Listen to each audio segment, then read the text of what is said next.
Madam Toastmaster, fellow Toastmasters, and welcome guests. Project number 2 in this series is essentially a eulogy.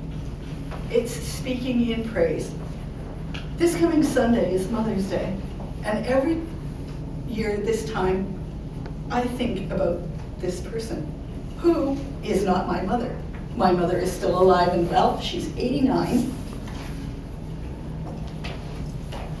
The person that comes to my mind is my mother's sister, my Aunt Celia.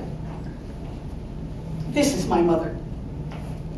This is my Aunt Celia. Celia Mary Gerard Jones Ross Kelly. Her name was bigger than she was. Just a little tiny lady, this big, but a huge influence on my life. She's responsible, in good part, for the person I've become. She was born in 1920, the eldest of what would be a family of 6 children, all really close together.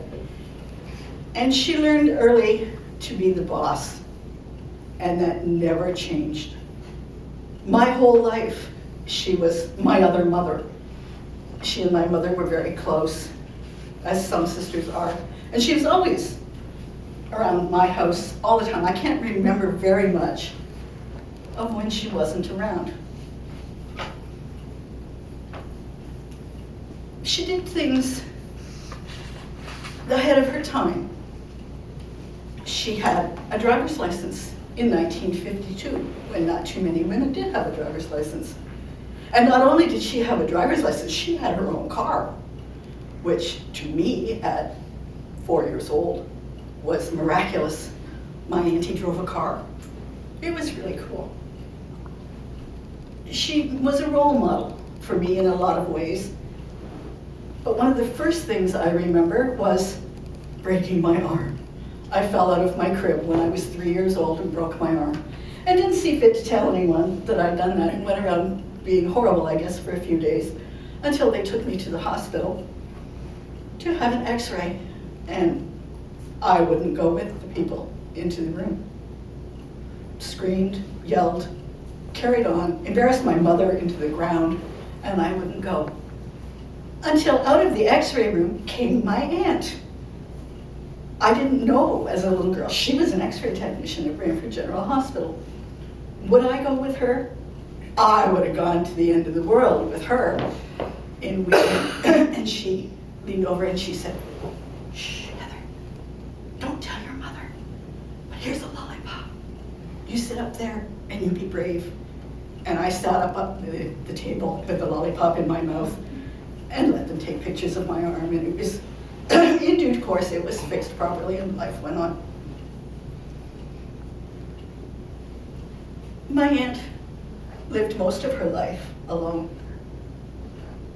Not from choice, I don't think. I do know she was married when I was a small girl. I remember her husband quite clearly. But her marriage was to last only 2 years. Her husband died of a heart attack the day after their 2nd anniversary. Again, I was just old enough to remember this. Excuse me. I didn't understand it well, and I was little, but it meant that my aunt came to live at our house. Remember that car? One day she took me out for a ride in the car. It was a black something, I don't know, small black car. And we were driving along. It seemed like a million miles to a 5-year-old, but it wasn't too far. And cars were going by, there weren't too many. And all of a sudden, down the road, alongside of our car, there rolled a tire. And I said, "Oh, look, Celia, look at the tire." It was from our car. And she got it off the road, onto the side.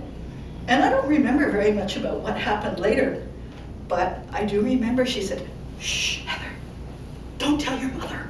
She won't let me take you anywhere without me again." So I didn't tell my mother. And my mother didn't know about that story until yesterday, when I called her up to ask what car my aunt drove. And she didn't know, just it was a small black car. And that was when I told her about it losing the tire. my aunt's second car. Obviously, I'm impressed with cars, but this was kind of cute. My mother was a very regimented person. Bedtime was a certain time. Dinner time was a certain time, and so much so that on certain days you had certain food. And there were certain things you just didn't do. My aunt drove a Volkswagen, an orange Volkswagen. We called it the Shrimp. And the Shrimp had a big pocket in the back of it where you put your cargo. There was no trunk. And I always wanted to ride in that thing. I always wanted to, and my mother said, no, no, no, no, no. Little girls don't do that kind of thing. Little girls sit in the seat and be quiet. One day we'd gone for groceries, my aunt and I, and she pulled over to the side of the road and put the groceries in the back seat. And I, what? What? And she said, come on, get in the car, get in the back. And she drove me 3 blocks in the back of that car. But again, it was like, oh, don't tell your mother. Don't tell your mother. And I never did. That's when she doesn't know yet. The place where my aunt made me who I am was, I was a left-handed child in a right-handed world. And I wanted to do the things I saw my mother and my grandmothers doing. I wanted to knit. I wanted to crochet. I wanted to embroider. And at that time, people thought left-handed children didn't do what other people did. It was hard to teach them. And my aunt said, that's ridiculous. If she wants to learn, we'll teach her. To this day, I knit on 4 needles, thanks to her. I make socks and mitts. I embroider. Last year I had 2 beautiful wedding gifts that I made for relatives that were being married. Without her influence, that would not have happened. This is not a lady that influenced the world, but this is a lady that influenced the world of one little girl. Not in Toastmaster.